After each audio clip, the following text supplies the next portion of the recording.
Perfect. Now, a couple of years ago, Time Magazine put up a very interesting banner story saying that millennials belong to the me generation. What do you make of it?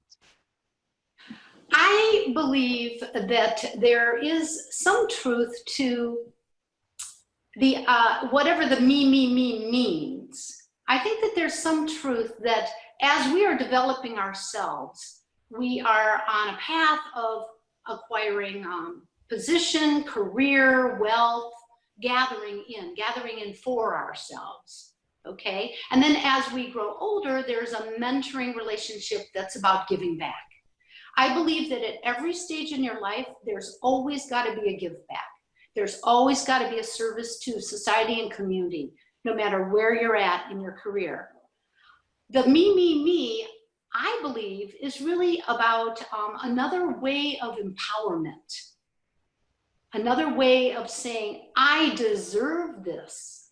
If it goes into a place of selfishness, spoiledness, materialism, and poor upbringing, frankly, that's a whole nother issue. But I don't think you can really take an entire generation of millennials and say that they're a me generation. I have a lot of millennial colleagues and friends, and they are as service-oriented as I am and as you are, Lloyd and Lena. I am a millennial, so thanks so much for saying that. Service has to be with every stage of life. And I do believe that it has nothing to do with generation. Mm-hmm. You are when you're already formed as an adult. Right. Let's talk about culture because you are an expert at this.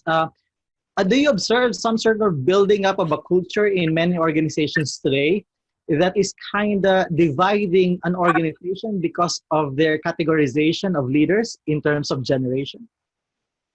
I think that's one of the biggest business opportunities for coaches and trainers is exactly that. If they're building their culture in the company based on dividing generations to try to have them fit in certain categories, I like to go in and suggest why not have a multi-generational team to help everyone, or at least have frequent interaction between the different teams.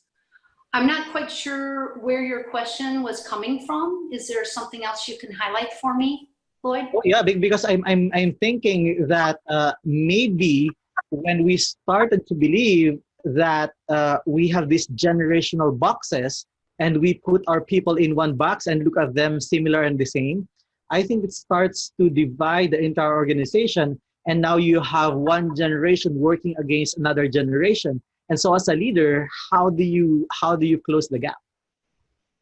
Excellent. Yes, I do understand it is divisive. And some millennials actually tell me we're not technological. It's not a technology doesn't belong to only one generation. So anytime we have an unbiased we have a biased unconsciousness. It's unconscious bias. We don't realize that we're doing that. It creates a division between people.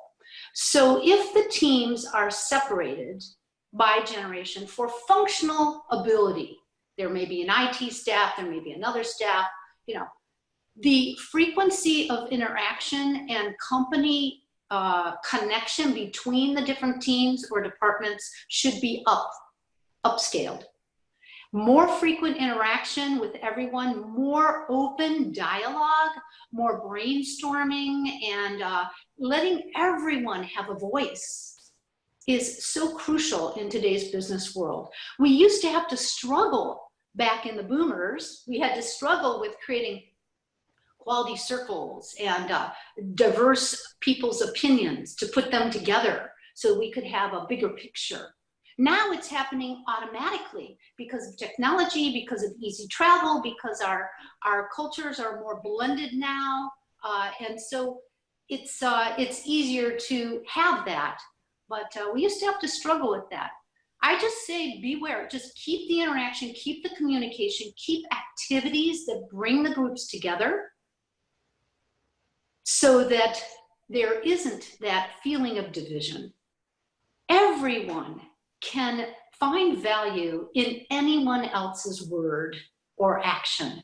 They can either learn from it, they can see how strongly they are opposed to it, they can see how much they want to learn more from it, but there's always some kind of opportunity for greater awareness when we interact with people that are different than we are. Mhm.